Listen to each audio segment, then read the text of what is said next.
All right. Well, it is just after 2 o'clock, and so we'll go ahead and get started. Thank you all for joining on a Friday afternoon.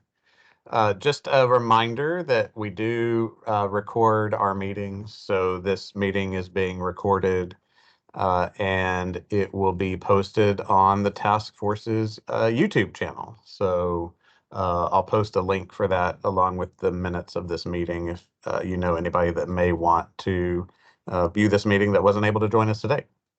So I'm Jason Ryan, chair of the task force. I'll start the meeting with a reminder of our antitrust admonition. And so, as you're all familiar by now, the commission strictly prohibits members of the task force and their employees that may participate in task force activities from using their participation in the task force as a forum for engaging in practices or communications that violate applicable antitrust laws. As a result, the task force representatives and their member organizations are committed to full compliance with federal and state antitrust laws and to maintaining the highest ethical standards in the way that we conduct our activities, including in today's meeting. With that, let me go through a quick roll call of task force members. And if the task force member is not here, but you're a proxy standing in their place, please let me know. As people joined, I marked a number of folks present, so I'll go through and pause where I haven't seen the person yet. But Alex from AEP, I have you. Wayne from CPS Energy, I have you down. John from Bandera, I saw you in the room. Martha from Encore, I saw you. Is anybody from Tesla here? Greg, are you on? I see Eric, you may know if anybody from Tesla is joining.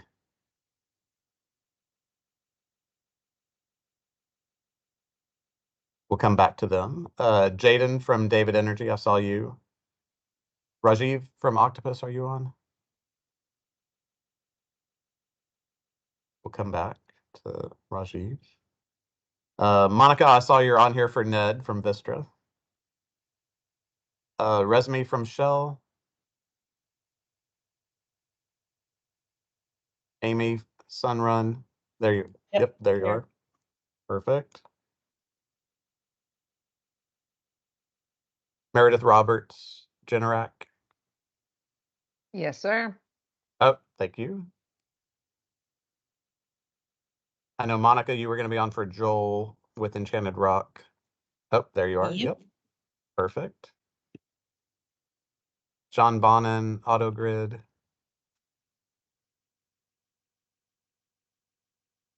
Matthew Bombs Taba.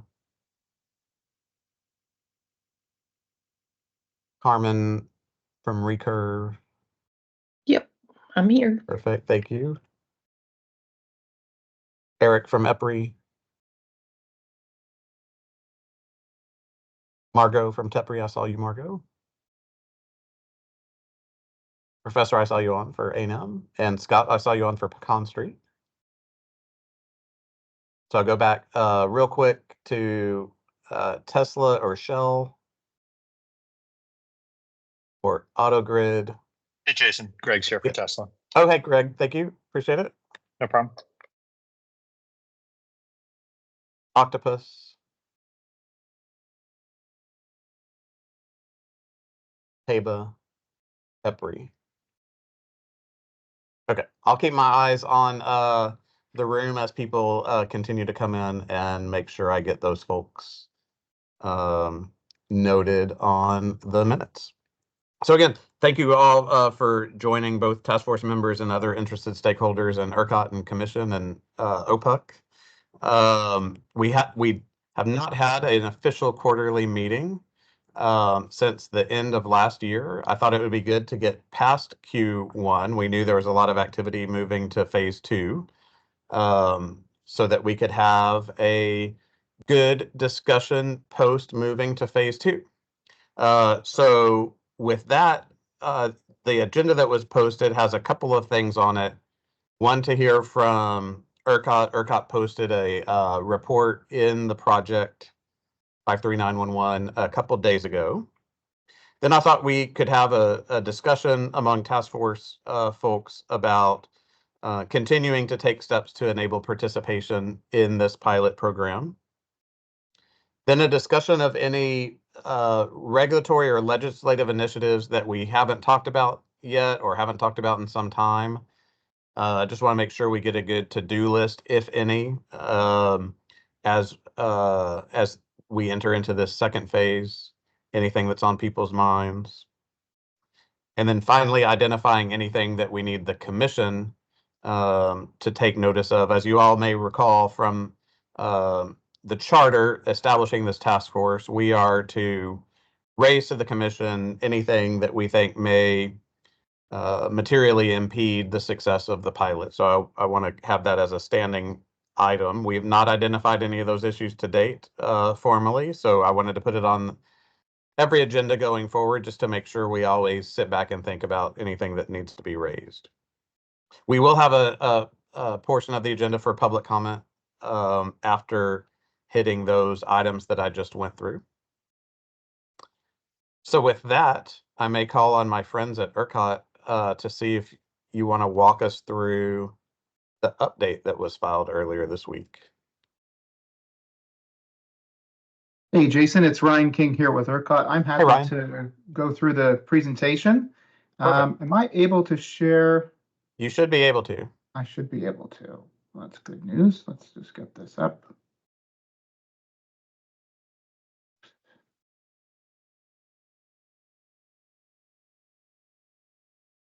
Okay, would someone mind just letting me know if you can see my screen? Yep, we can see it.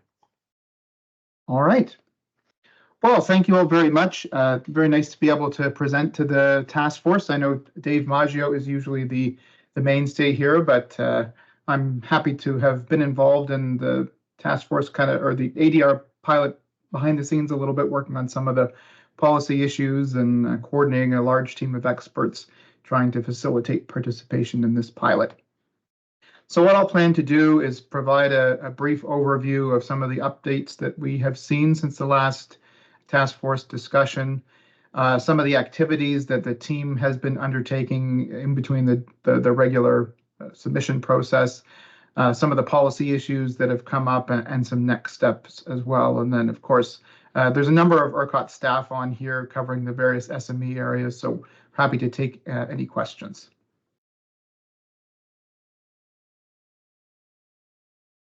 All right, so this slide probably looks a little bit familiar. We have seen a growing interest in terms of registration for the pilot. So we've received 10 DOTA submissions thus far, and you can see on the map here what the capacity numbers are looking like with respect to energy and non-spin reserve. Currently, there are 2 ADR resources that have been qualified to participate in the market, and they have been participating since August of 2023. The remainder of the submissions are in some form of progress through the registration process. So they've not fully met all the requirements for that, so they're in some stage of that. So they cannot fully participate at this time, but they're kind of still in the process of going through that. Right. This is kind of just another illustration of the participation limits tracking as of April 15th, 2024.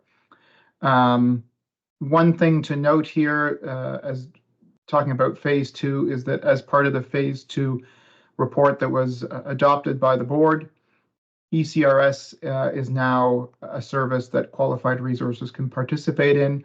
So while we don't have any at this moment, we'll continue to update if and when we receive qualified resources participating in that. And of course, we'll monitor and analyze that and share that in a future update. So in terms of Q1 activities, we are getting a fairly regular stream of DOTA submissions or DOTA resubmissions. So that's been something that keeps us fairly busy in the course of events, just making approvals and going through and checking. And I appreciate everybody that's been involved in that. I think there's good good communication, and we really do try to make sure that we're prompt in our responses. But it is a growing effort that the team supports. We've had a series of stakeholder discussions with a number of interested parties, some that are in the midst of registration, some just on the outside looking in and looking to understand a little bit more about what the pilot involves, the requirements and opportunities. I think there's a lot of different types of questions that we receive. I think probably one of the main ones is trying to square the circle of how to get to telemetry reflecting all the individual contributing resources to reflect a single resource. And I know we've had a lot of discussion and shared some ideas. So there continues to be a lot of interest in this pilot externally. And of course, we're always happy to meet with anyone anytime to help them better understand the pilot and their participation in it. We have had some initial conversations around potential framework for the provision of RRS by ADERs. So that's something that a number of folks at ERCOT are looking at internally. It's taken a little longer to get back on some of these, and it really is just a function of time that the same people are working on multiple things. But I do believe that we have some time in the next few days to look over this internally and provide some more constructive feedback based on the discussions we've had thus far. And we also, some of us participated in the the task force discussion on interoperability and technical standards for DERs. And I think it was clear from the discussion at that task force workshop that there will need to be more engagement. And I think the question is, what is the best form for that engagement to take place? In the initial discussion, it was thought that maybe this would be like an ERCOT stakeholder committee, but I actually think based on pulling some other SMEs at ERCOT that there actually is an initiative at the commission, and the number escapes me, but I can probably provide it after, that is looking at this in particular. So that might be a good place to have some of these discussions going forward. And this is the final slide, and this is more just a reminder of some of the items that ERCOT has committed to look at as part of the overall phase 2 policy questions. So the first is with the expansion of ECRS eligibility, we'll certainly be looking into the resources when qualified, how they're doing with that provision, and share some aggregate analysis. We're going to continue to look at potential impacts of alternative modeling. In the phase 1 report, we did provide some analysis on a alternative dispatch framework, a kind of a quasi-nodal, I think that's what we referred to it as, compared to load zone shift factors, to understand if there's any benefits to congestion of moving to maybe a different modeling framework. In the initial report, I would say that the changes were exceedingly modest, but we want to keep looking at that and seeing as things expand, those numbers might change. We also committed to looking at whether there might be a more effective dispatch compliance metric for smaller resources, that's sub 2 megawatt resources. The way that the rules are designed today, effectively, if you're a 2 megawatt resource, you'll always pass the dispatch because that's the absolute minimum metric. And I think we're trying to think, is there a better way, again, one that's proportional, that kind of looks at ways that could treat these resources given their size. Continue to have some discussions on alternative participation models. I know there's been some very good discussions there. And I think our plan will also be to share some more feedback on operability and standards at the task force in related form. So we'll continue to be engaged on that. And I did see some very polite hands pop up, so maybe I'll stop there to see the questions that are coming in the queue. Thanks, Ryan. Greg, go ahead. Thanks for taking the question, Ryan. Greg Turner, Tesla Energy. I have questions about the analysis that you're performing with regard to the jump shift factors versus something else. It's very provocative, and I appreciate the impetus for it, but I'm curious if this is focused on any ADER or perhaps larger ADERs that may be on the opposite sides of constraints. Could you unpack that a little bit more and how you might have a, essentially the population, the ADR is paying load zone when they consume, but potentially being discharged at a different price? Yeah, well, I'd have to kind of pull up more of the analysis that the team put together, but it was kind of looking at a subset of certain hours and kind of using we have some electrical information about the resources that are registered. So we kind of took a basis of using that to understand, okay, what would have happened if we came up with these slightly different shift factors to see, okay, was there a change? So what we were looking at in particular would be, okay, was there actually a change? Like, would there be a fundamental change in flow that says, okay, that may have made things better than what we actually saw? Those are the kind of areas that we would be looking at. So we kind of just look at the underlying resources within the individual VPP and then come up with a kind of weighted shift factor for them. Neat. Okay, that's super evocative. Is it safe to say that you, went down to the circuit level, or can you share? Yeah, in fact, I can. We shared some of this analysis in the first report, so I can maybe just pull. I don't have it right in front of me, but I certainly can do that after, and we kind of outline, the methodology that we used, and actually.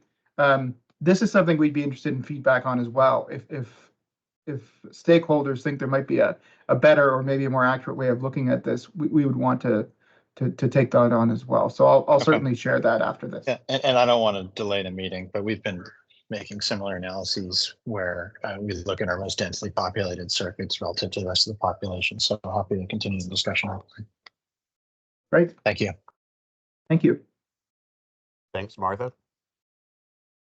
Thanks, Jason. Hey, Ryan, it's Martha Henson from Encore. Thank you for this update. I was wondering if you could go back to slide 2 for a minute. I think the numbers under this first bullet, the 16.7 and the 7.1, I think those are reflecting the 10 approved DOTAs, right? That's correct. Do you happen to have handy what those numbers are for the 2 ADERs that are actually operational?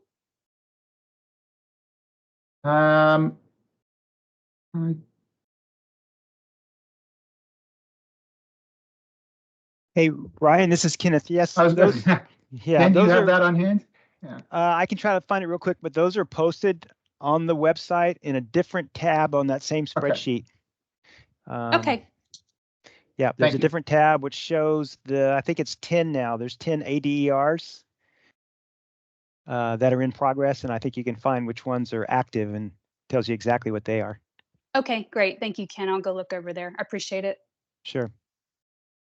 Thanks, Ken. And then Ryan, in the chat, Michaela asked a question of going back on perhaps that last slide, if you could give some context in terms of timeline for that activity. Oh, for these? I believe so. I believe that's when her question popped up. I was trying to catch that. Yeah. Yes, that's Sure. correct. Okay. Yeah. Well, I think the way that we had described it is that we would provide a period of at least 6 months for phase 2 before we would make some decisions on phase 3. But when we have a phase 3, we would also have a report on phase 3 or phase 2 rather. So I think if this was approved in February, then we'd be looking at as early as sort of the fall, and probably sometime toward the end of the year, we would share some of these things. I guess it just depends on, it still does depend on how many more resources participate, because some of these things, we may just share analysis because it might be premature to make like fundamental policy recommendations on the resources that are participating now, if that makes sense. Yeah, that makes sense. I was just trying to get an idea of when we could see some progress on it, not necessarily full-blown recommendations just yet. But thank you for that. Yeah, and some of these things we might be able to share pieces of it earlier, like at a task force. Like we don't need to have it as a full piece of the report being done, but we can share some smaller pieces of analysis on like the dispatch and the compliance metrics. Perfect, Ryan. I'll coordinate with you maybe to schedule some workshops in the Sure. future to go over those. I appreciate that. Eric? Yep, Eric Goff on behalf of Tesla. You mentioned that there are internal conversations around responsive reserves. And, That's correct. So I'm not trying to have that conversation now, obviously, but I think it'd be helpful specifically if y'all can take back the concepts that we raised around it being merely a primary frequency response versus a SCED response, and how that could open up more participation. So if that's part of your internal conversation, great, but I just want to highlight that in our comments.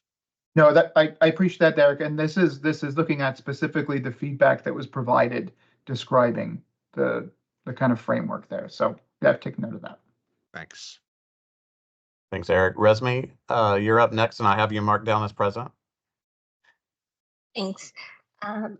So I have a question on the participation or ability for blocky resources to participate. When we initially wrote the guiding document, it was kind of written that we will look at it during phase 1 and potentially have it during phase 2, but it did not happen. So I'm wondering if ERCOT is able to look at it now. Basically, this will allow resources like backup generation, which are typically either on or off condition and hence can't follow updated desired base point. So they could provide services like non-spin, which doesn't need to be in 30 cycles, like the responsive reserve. So if I understand correctly, Dave Maggio was looking at some workarounds for that. Ryan, I was wondering if you have any update. Yeah, well, I know that we have done some looking at the blocky, like the alternative participation frameworks generally. We've had a lot of internal discussion, and we did kind of talk about this in the phase 1 report as well. I think the one piece that would really help, and maybe Resmi, you've kind of hinted at some of these things, is that we're trying to kind of square the circle of, okay, if we build it, who's going to come? Because putting together a new framework is not a small task. And I think one of the things I learned is that the ALR framework has been around for some time, but hadn't actually been used, I think, until this pilot was put together. So one of the things that would help inform that is, to your point, if there are some cases out there that show actually, yes, there's a lot of untapped potential. So if you put in the effort to devise this new framework, you can get X, Y, Z participation. I think that's maybe the part that we want to discuss a little bit more, is like, okay, who's out there? And, so and who can we, we can provide some information. As Okay. you know, it's really hard to get residential consumers unless you are the device provider and the rep, and because the revenue stream may not be high enough to split between the consumer, the device provider, device installer, BPP, rep, and QSE, and all those.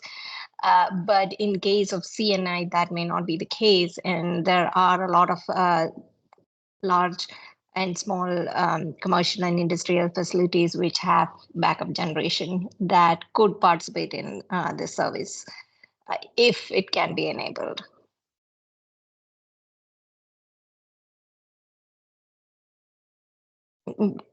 Does that give an idea? Yeah, that's good. And I think we would just be, and certainly maybe that's here or other meetings, is that if we knew that, for instance, that people were like, what am I trying? Maybe the difference between like could participate versus like, yeah, we'd really like to participate, and we just need to get this enabled. If we had some anecdotal support for that, that would also help support putting together a project to enable these. Yeah, so we can talk offline, but are you guys thinking that it can be done? There are workarounds that can be put in place if needed?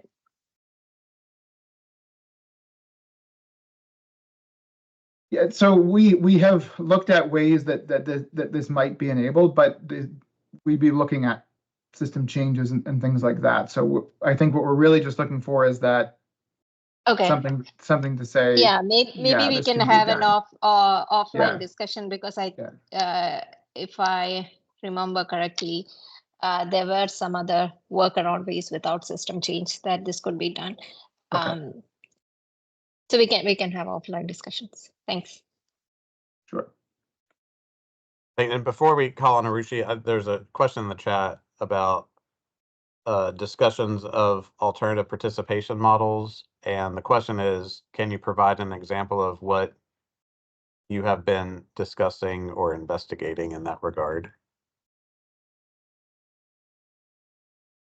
Sure. There's been a few meetings that we've had. I don't want to give away too much, but some of them are looking at, for instance, what if I have a resource that's like a bunch of resources that are each 1 megawatt? Can I participate in this pilot? And so what we're thinking is, though, that the pilot doesn't quite contemplate that, at least the way that it's designed. So we've kind of given some advice about how it might be possible for resources of that type to participate. We've also had some discussions around more or less the blocky type resource, trying to understand what that would require. Kenneth, were there any other meetings that have come up in the last little while that would fall within this category?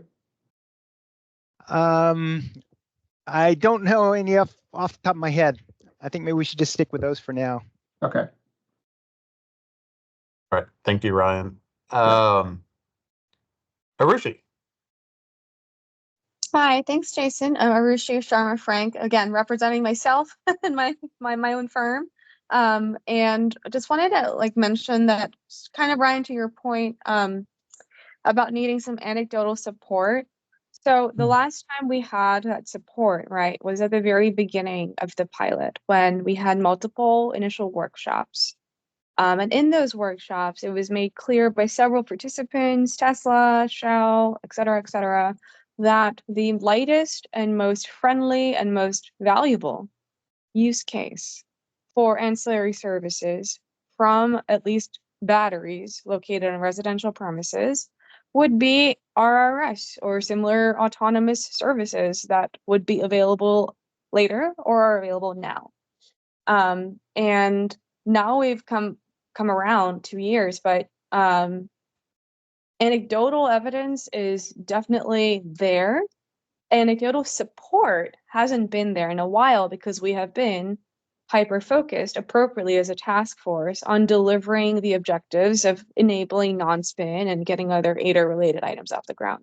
So I would ask that. I see a lot of participants today, which is absolutely fabulous.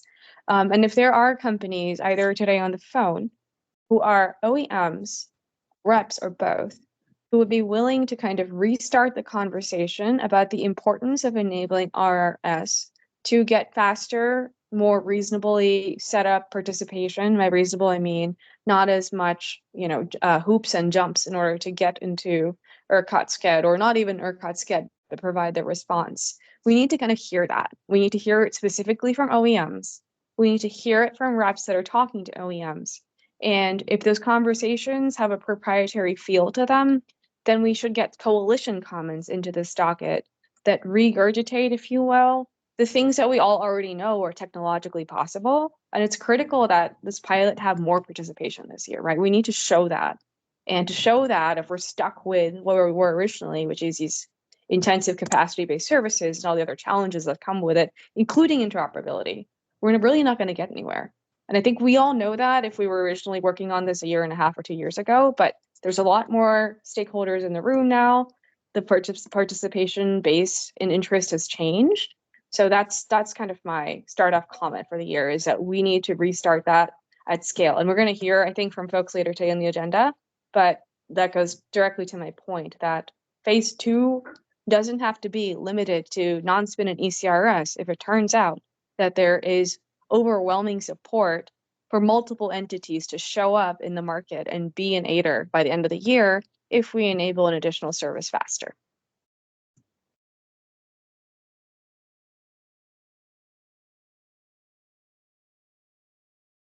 Got it. Thank you, Arushi.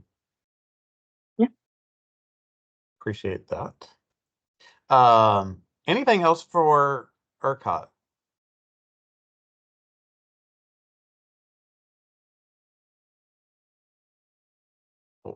Ryan, Ken, Catherine, Dave, others on the ERCOT team, I want to express my thanks to you all for not only continuing to be part of this discussion, but for moving forward on phase 2 of the governing document. Really appreciate all the good continued collaboration with you all. So thank you, and thanks for presenting today. Thank you very much. Okay, so the next agenda item, item number 4, is a discussion about other steps that we need to take to enable participation in phase 2 and beyond. And Arushi touched on some of those topics. I did want to open this up for a discussion. I don't have any planned material to facilitate that, but I did see, Greg, that you all filed something in the project this week that may be appropriate at this point of the discussion. If you want to walk us through that, happy to have you do that. Yeah, that's timely. We'd love to. Let me Perfect. share my screen. And thanks in advance for the interest and audience. Okay, I just wanted to walk through what we've learned in the last quarter. It's been an exciting quarter. I put together a quick agenda just to let you know where we're headed. And those of you who got a pre-read, thanks for doing that as well. We had our first deployment. I'll talk about that briefly. A couple folks had mentioned RRS from ADERs, and this was in phase 2 scope document as something that we can explore.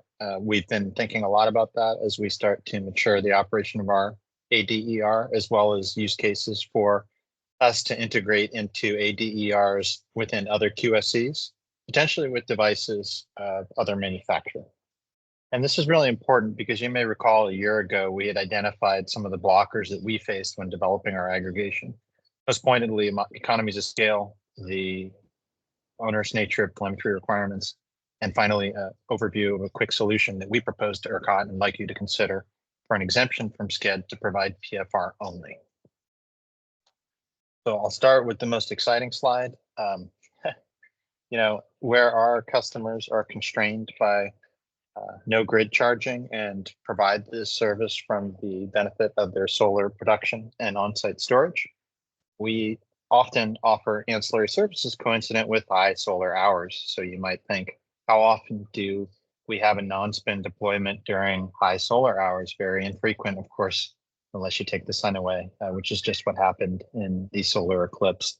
And, some of my previous capacities, if we celebrated every ancillary service deployment, we would have had a lot of pizza parties. But in this case, I want to just take a moment to illustrate how epic this truly is, because we had approximately 400 Texan homes powered by a Tesla Powerwall, either on-site or off-site, because some are injecting, some are reducing site load, all are producing device-level telemetry to make certain that this observed response here that you see occurs consistent with ERCOT base points.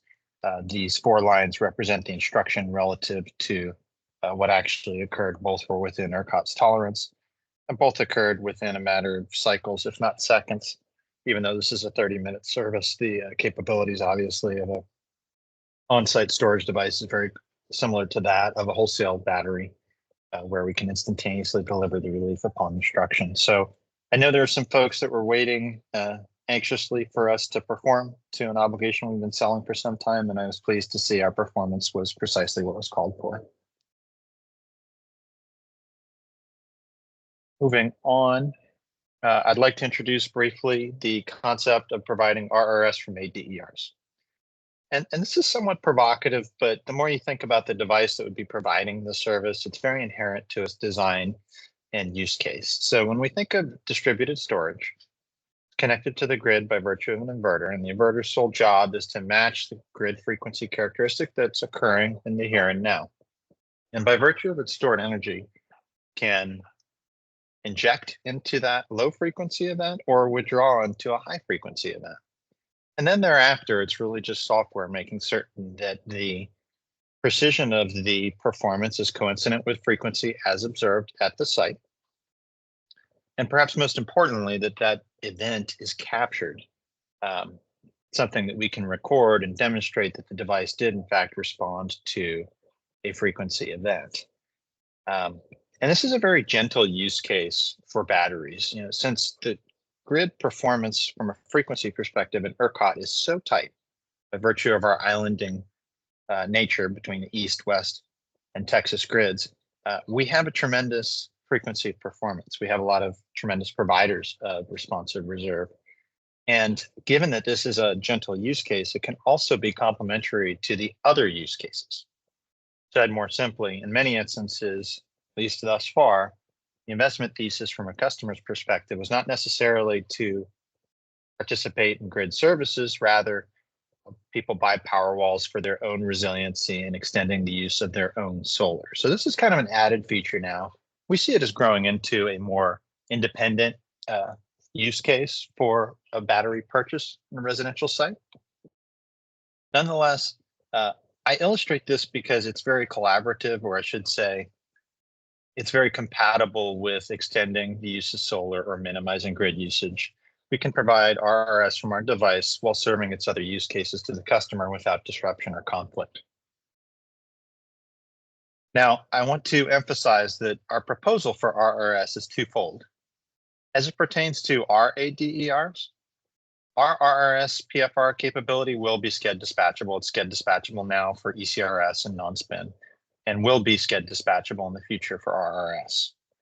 We're encouraging ERCOT and the ADER task force to consider relaxing the SCED constraint such that our device can participate in aggregations with other OEM devices that are capable of responding to a frequency event with a simulated governor group response and record that event such that we can alleviate ourselves of the burdens of SCED, not only from a performance characteristic, but also from a recording characteristic. Said more simply, we could streamline the telemetry and we could enable other QSCs to receive that telemetry based upon the real-time participating devices in a PFR dispatch. And I'll get into more detail there because we thought really long and hard about this. And the long and short of it is, this was very difficult. This was no small engineering task to orchestrate an aggregated 5-minute dispatch of our own devices. When we think of that same dispatch across different devices of different manufacturer with proprietary corporate networks supporting and communicating with those devices, it can become very cumbersome, very difficult to coordinate. And as I believe Reshmi said earlier, very costly. When you have more people orchestrating a dispatch, everyone has a fee for their service because everyone has a cost to that service. And we're looking to lower the impediments or barriers to entry and making this easier for others to participate.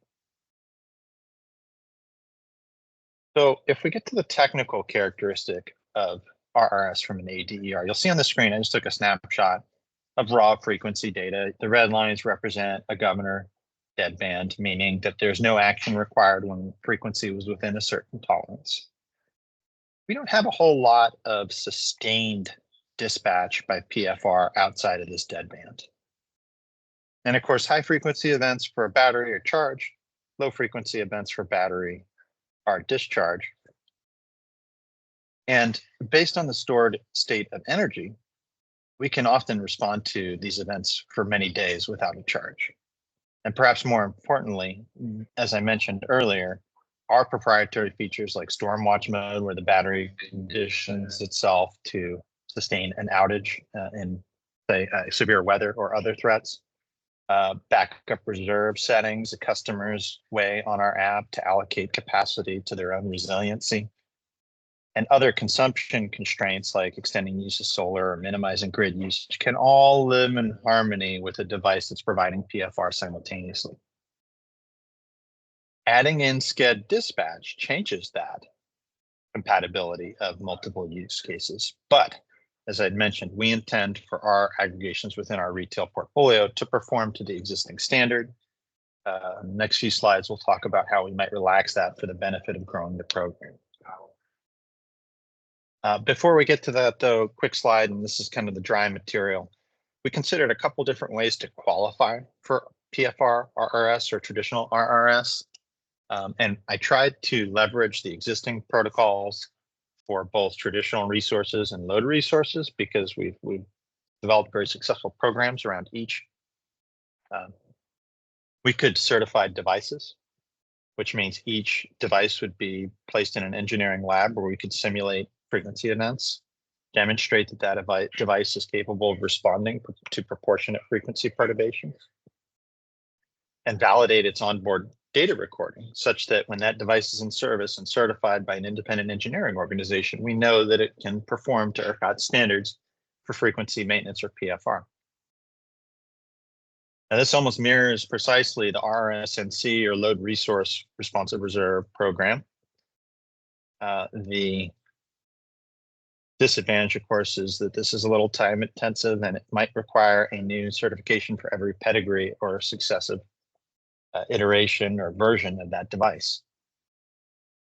My personal favorite for simplicity is to perform to the standard that we hold for traditional generators. And that is when we have a frequency measurable event or an event outside of that frequency bandwidth tolerance, we zoom in on that device or a group of devices and make certain that each individual device performed to the frequency perturbation that was observed system-wide.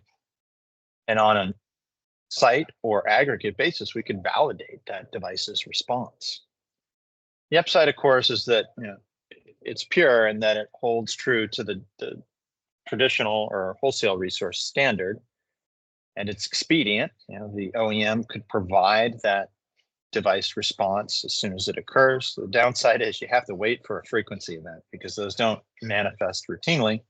They manifest when we have a change in the resource demand balance. So said another way, there might be a qualification period that spans many weeks or months, waiting for that device to have the opportunity to demonstrate the entirety of its capability. So I have a pretty crude diagram here where we anticipate we could break down some barriers to entry, facilitate growth, allow others to participate, and enable third-party QSEs to provide this service within their own portfolio, potentially from a population of devices of mixed manufacture or use case.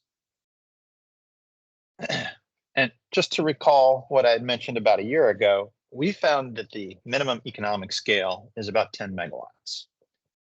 And this scale is difficult to achieve when you create the Venn diagram, is that each device group has to have the same TDSP, same load zone, and same rep. And the confluence of those three criteria, plus a uniform manufacturer, can make it very difficult to achieve commercially significant scale.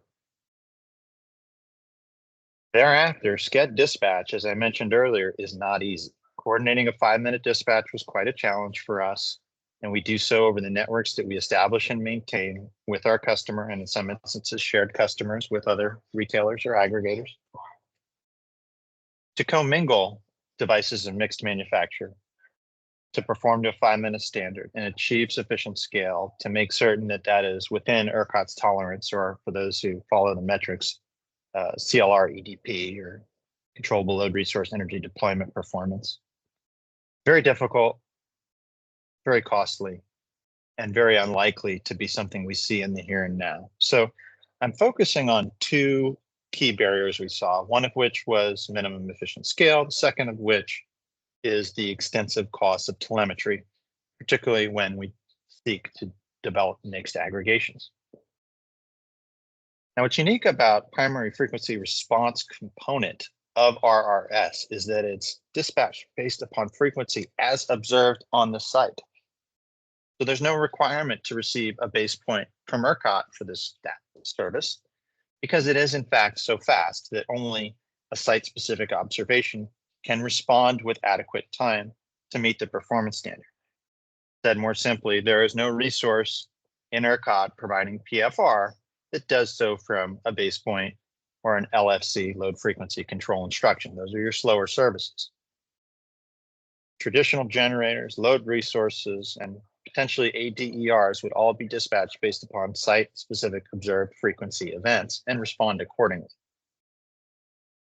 Now, demonstrating performance can be a little bit more tricky, but we've developed the infrastructure and capability to record on a sub-cycle timescale the performance of that power wall as the frequency event played out.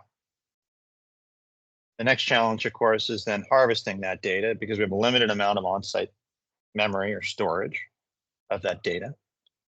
And getting it all through the same network at the same time is not practical. So we batch these such that the event is stored on the device.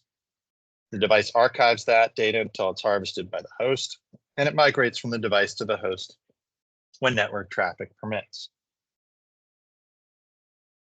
So, that's all built into our device. My hope is that there are other OEMs that either have the same capability or are building it. Nonetheless, whomever the OEM is, still has the obligation, or I would hope it would have the obligation, to telemeter to ERCOT that they have the participating capacity in real time so that ERCOT can depend on that resource, just like it does a load resource or a traditional resource. So we view this as an exchange between the OEM and the hosting QSC, where we can tell them in real time what devices are active and what their capabilities are, and verify their performance after a frequency and event in arrears, just as we do with traditional resources. So I believe this is my last slide, but I just wanted to frame up the example with some real examples. On a given day, ERCOT procures between 2.3 gigawatts and 3.2 gigawatts of RRS each hour. Up to 60% can come from non-controllable load resources, which are not SCED dispatchable. The remaining 40% can be dispatched by SCED to recover other spent reserves, though once deployed by SCED, they're no longer PFR responsive. And I'll say this is anecdotal. My NERC certification as a reliability coordinator has now been expired for 10 years. So this is my opinion and not necessarily official guidance, but hopefully still supported by the physics. If I were a system operator, I would always retain at least some primary frequency response exclusively for that purpose, because in absence of primary frequency response, an uncontrolled load shed event is imminent. This is our most coveted reserve, and load shed events typically precede the dispatch of all primary frequency response capability. I'd be interested to hear if anyone had a competing event, because they tend to evoke cascades, and sadly, I've had the privilege to work through one of those on the desk, multiple now. Nonetheless, watching frequency play out in real time, it was evident that ERCOT always preserved some capability of PFR. And we'd like to suggest that to appease ERCOT and to serve the system with reliable capability, we place the limits that ERCOT feels comfortable with around the provision of this service, but line it up with the system need. The system need being, there is some capability of primary frequency response that you must always keep for reliable system operations. So we hope that we have the opportunity to explore this under the guise of certain limits and perhaps a subset of the service that can be excluded from SCED dispatch, potentially providing enhanced reliability because its only job is PFR, but also aligned with ERCOT's goals that there will always be some component of PFR exclusively available from that RRS capacity bucket. We appreciate that we can't depend on the distribution system for all of our primary frequency response, so we're welcoming of any limits, but we really appreciate the opportunity to talk through this and hopefully work through this so we can demonstrate the capability of a primary frequency response component from an aggregation. Thanks for the time, y'all. Sorry for being long-winded. Enjoyed it. No, thank you for all the good information, Greg. And since it was a lot of material that you went over, I want to pause and see if there are others that want to ask questions about it.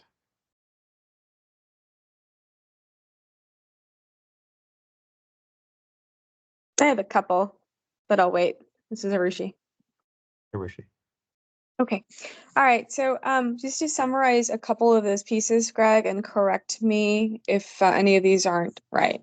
The first one is to kind of break it down very simply. You said at one point that PFR can be provided on a single cycle for multiple days. I think some of us not being engineers, it'd be great to kind of explain that this is not a intensive service on the device, what that really means. And a part of that is if you happen to know from just publicly available information about other batteries out there or Powerwall or both. Does that mean that the average residential battery that has a primary use case for, doing whole home backup and whatnot would also be able to participate because it's not a lot of juice that's required to be in the service? It's a great question. And I can tell you from some of my previous experiences when we investigated developing batteries and then thereafter operating wholesale batteries. In many instances, a 2-hour battery could provide multiple days of frequency response because the response required from a frequency event and the regularity of occurrence of events in ERCOT is so slight that these high energy, short duration charge and discharge events maintain the battery around a constant state of charge with all else held equal. There's price events, there's other ancillary service deployments, but said more simply, if you just plugged in a Powerwall, and one of my associates who has a Powerwall we're experimenting with right now is seated across the table from me, we can put that Powerwall in primary frequency response, and depending on the frequency characteristic of the day, may have a lot of discharges, but in most instances we'll have a lot of short charges and discharges. And by nature of that routine improvement of the supply demand balance, the battery just becomes a very nice buffer. And it sounds counterintuitive that a 2-hour battery can do 24 to 30 hours of responsive reserve. And I won't say that I've ever done that because typically there's more convenient times during those cycles from a cost perspective to charge or discharge, but it can be done. And I liken it to a hydroelectric dam, of which we have numerous dams in participating in the ERCOT market. Some of them are primary frequency response capable. They may be constrained by how much water they can pass through the dam. Said another way, they might only be able to flow 2 hours of water, no different than a battery having 2 hours of full discharge.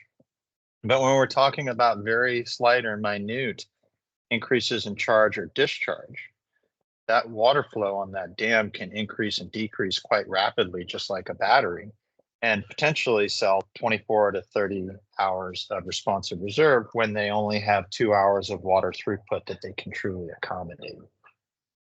I hope that helped. I'm not sure that analogy always resonates, but it always made it easier for me when I was thinking about how to best manage the capacity of a battery.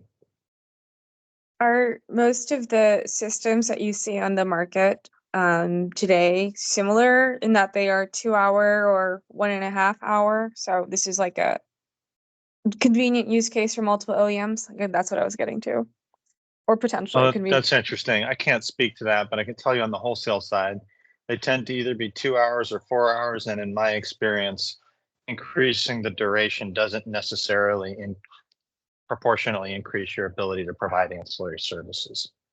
And ERCOT constrains that by limiting the qualification for certain services. I hope that helps. Thank you. Yes, last one, and then I'll be quiet. The first sort of goal for the pilot, which is in the commission memo from July 13, 2022. For those who are relatively new, you may not realize that memo is not actually in 53911. It's in 51603, the founding memo before the current docket was created. So the first principle was understanding the impact of having ancillary services carried on the distribution system. So Greg, the question for you, so again, another engineering question is, if we enable RRS as a task force and ERCOT working together sometime this year, is there anything interesting about how we'd be able to study the impact of AS on the system, because this service is so quirky and interesting and different than what currently these systems would do during a non-SPIN or an ECRS event? I'm trying to understand, in addition to the expanding participation piece, what are some of the useful elements that could come out of doing this to meet this fundamental goal, which is see the impact of these multiple services being carried, have something for our TDSPs to study, et cetera, et cetera. Yeah, to be candid, in the short term, I'm most interested in the commercial viability of a distributed battery performing this service. But it would be really neat if a year from now we could look at this and start to think of the world like all of these new charging loads, and we're talking about residential storage. There's no reason it couldn't be vehicle charging sympathetic to grid frequency. Now, if all resources, or excuse me, I'm blending resources with load resources now. If all loads were frequency responsive, presumably that sympathy or that frequency response that you get from the load would change the aggregate volume of responsive reserve or primary frequency reserve that you would need to procure. ERCOT does a yearly assessment of, based on system balance that we observed last year, contingencies and net load ramps. These are the megawatts we need to buy on an hourly monthly schedule. Perfect. As you start to introduce more loads that can participate in primary frequency response without inhibiting or altering their end users' desires, then presumably you can reduce the amount of ancillary services you can procure.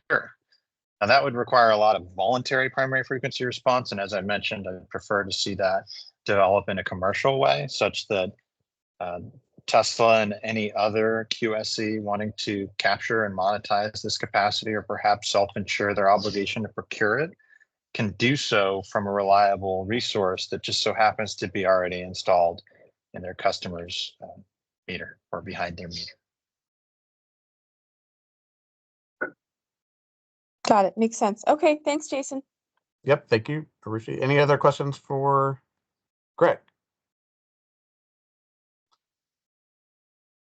Again, Greg, thanks for putting that together and giving it to us in advance to look at. So my pleasure. Yeah. So clearly we need to continue the discussion on RRS. So I've marked that down as potential next steps that we need to continue to look at. Is there anything else that we need to put on our radar for additional follow-up or workshops? I've raised from time to time the caps. I don't want to continue beating a dead horse, but I just want to make sure that we put that on our radar screen at the appropriate time. I haven't heard anyone bring up the need to revisit caps at this point, but it's stuff like that I just want to make sure we get on the table for the task force to be looking at over the course of the remainder of the year. Now that we're in phase 2, what are the next things we need to tackle?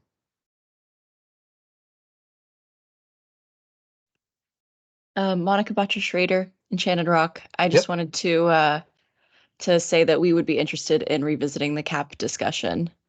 So if anyone else would as well, that would be something that we're looking into and in talks a little bit with internally.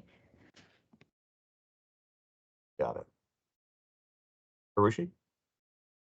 I had one. Now, I've of course been on medical leave for many months, but right before I left, a couple of members of the task force had approached me last year and said it'd be really cool to have legislation that the task force designed in an off year and bring it in on an on year to serve and enhance some of our goals.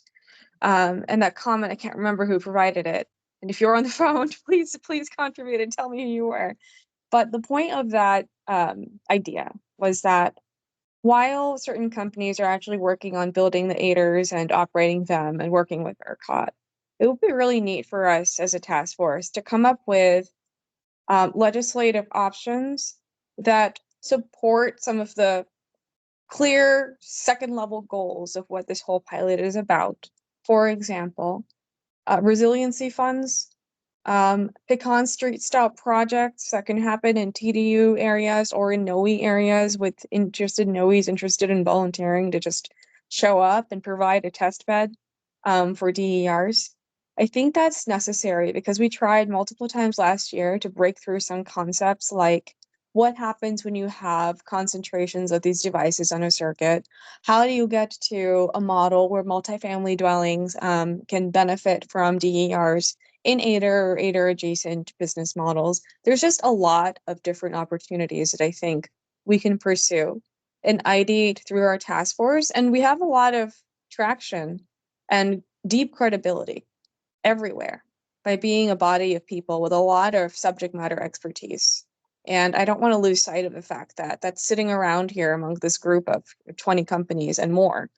And we should be doing something. So that's Jason sort of a ask that if there is agreement and interest among the task force members, we should think about legislative options to make it easier to achieve our goals in the pilot, including but not limited to some sort of resiliency funding and or pilot project model that would allow more batteries to be installed faster in certain localities or on certain circuits with, of course, with the advice and consent of TDUs and NOEs that own and operate poles and wires.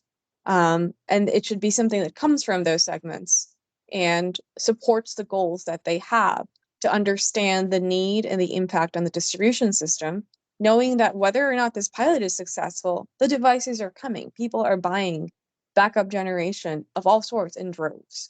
So it's always uncool, as we know, to be blind in the face of massive progress happening behind the meter, and we don't know how to handle it. So that's my pitch for the task force to think about legislative options over the next several months so that we can be prepared to offer something really useful come 2025. Yeah, thanks for that. And that's a good segue into our next agenda item, unless there's something else on this one, Rajiv. Just something I'm gonna put out there. We're still gaining some sort of learnings on this as we're working through our aggregation and trying to bring it forward as operational. But we've included in our aggregation, in addition to batteries, some more sort of classic load resources, in particular smart thermostats. And as we're kind of working through the kinks, we're noticing that some of the reporting and telemetry requirements involved here are written more consistent with the generation or storage resource in mind than maybe a load resource. I don't want to get into like too many details at this point, but I think as we try to move our aggregation forward, it might be something I want to kind of bring to the group for consideration. To adjust some of these requirements to better sort of accommodate these resources participating. That's fair. Thanks, Rosie, for sharing that. Those are exactly the kind of things that I think as we learn from our activity and need to put additional things on the table to discuss, that's perfect. So I've jotted that down as well. One question that that I've received from a couple different stakeholders, they may not be on this meeting, is the requirement for the ADER to be net load. And do we see that ever changing? My recollection is we landed there for the sake of speed to market, of getting this pilot going and not requiring a lot of system changes. But that's another question that's come up. We don't have to answer that today. But just another thing that some market participants are asking, and just in terms of how this pilot is structured, and will it always be structured that way? All right, I think so. Arushi brought us into the legislative discussion, which is agenda item 5. And what I really wanted to tease out during this part of the conversation was, is there a topic or set of topics that needs legislation in order to be achieved? That's kind of one area. In the second area, would there be any legislation that would be helpful to have to continue to advance the policy objectives of this pilot? And we don't have to answer all the questions now. It may be that it's the better topic for a workshop. It sounds like there have been some discussions among some members about putting something together, so I can schedule a workshop to focus specifically on that. But does anybody have anything that you want to put on the table now? Arushi addressed it generally, right? That we should be doing some work now, getting ready for the 2025 session if we want to work on something. But I'll just pause for a minute and see if there's anything in particular that we want to put on that list for today, or we can just address it at a workshop.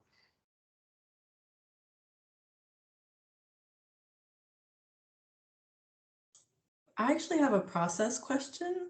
Yep, Michaela? So how would that work? Would we develop kind of legislative priorities and in consultation with the PUCT, or how would that, or would we try and do the legislative play just as a task force? Like, I'm not really clear on what the process would be there. Yeah, so last time, the way we did it is we put into one of our quarterly reports some suggested language that would be good for clarification purposes. We didn't really need legislation to enable anything, but some things would be helpful to be clarified, is where we landed as a task force. And Ramya could correct me if I'm incorrect on my recollection, but I believe the PUC then listed that maybe in their report to the legislature and included it as something that would be helpful. If it wasn't in that report, that is the process, except for it being in the report. And then legislation was filed to accomplish those helpful changes that we identified. And passed. No easy task. Don't I know it? Exactly. All right, well, maybe what I'll do is schedule a workshop in the future for us to bring our collective thinking on that. And Arushi, you and I can talk as well as anybody else about anything that we want to prepare in advance. There was legislation from last session on this topic that did not pass the House, that I believe passed the Senate. So there may be some ideas there that people want to pick up or not. I know there wasn't consensus around that. But I'll just plan on scheduling a workshop and we'll continue to advance that discussion. Our next agenda item was just identification of anything that we need to bring to the commission's attention that we all can't agree on. I think that we've listed a number of items today for further discussion. I don't know that we're at the point of needing to bring anything to the commission's attention that is imminently causing danger to the success of this pilot project, but I'll pause just to make sure that I'm not missing something.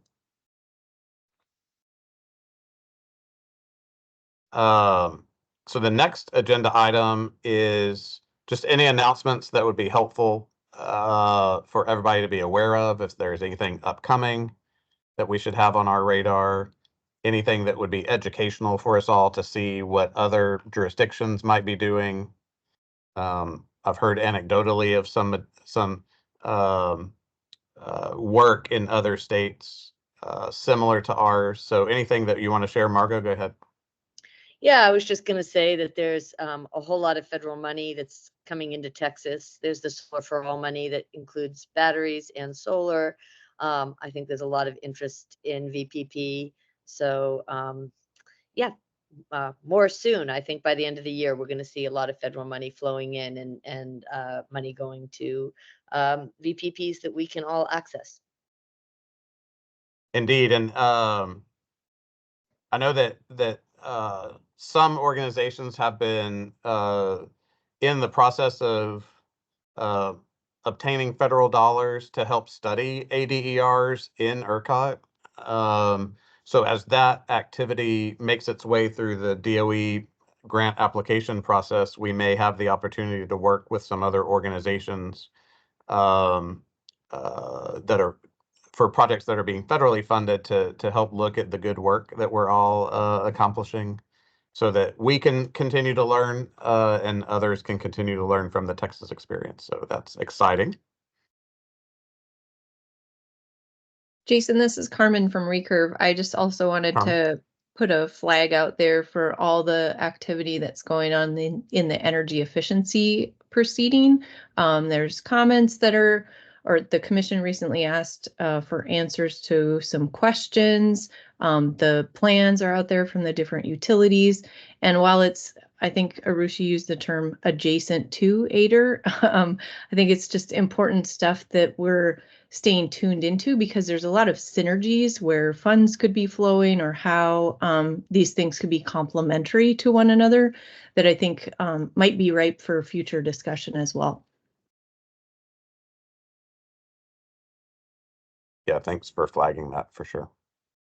And Jason, I think in the same vein, the work that ERCOT's doing on hosting capacity analysis might also be good to keep track of. Got it. Thanks for putting that on our radar again. Arishi?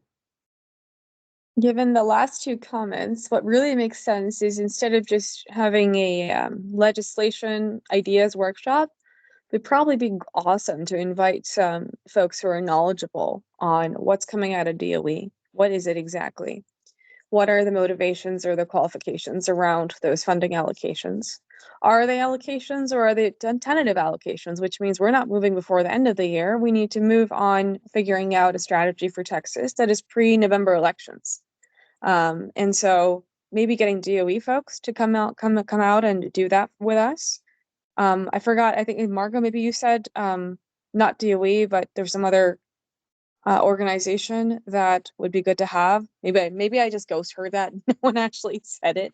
But I think we need to know what's happening in state policy, what's happening in federal policy, to be able to thread together what is the type of legislation that could be needed for us to enable sort of a massive solution or a massive proposal around virtual power plant or DER integration in the state. If that exists and we can somehow suddenly monetize a low income program, you know, a new housing development project, like I said before, a Pecan Street like project that is operated and owned by a NOE. Whatever that is, I mean, I feel like we are a little bit behind on just having a grasp on what's out there right now. But once we do, then it will make sense. Just like, okay, now we understand what's available. Let's figure out as a task force what we think is now necessary to progress with wild success on one of these many goals we have. Perfect. Thank you. I've noted that down too. So I think we're almost at public comment. So if you're a member of the public and want to make any comment, just use the raise your hand feature and we'll go in order. And while folks are lining up to do that, I've taken notes on a number of different workshops that we need to schedule. We've had a little bit of a break workshop activity, but I think we need to pick that up as we head into the summer so that we don't get to the summer and we haven't knocked any of these off. So keep an eye out for some upcoming workshops on all these topics that we just have gone through. Appreciate the good ideas there. I don't see any raised hands for public comment.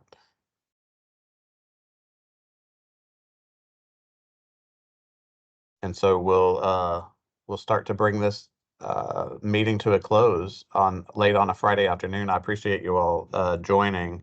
So my plan is to schedule our next quarterly meeting towards the end of the second quarter.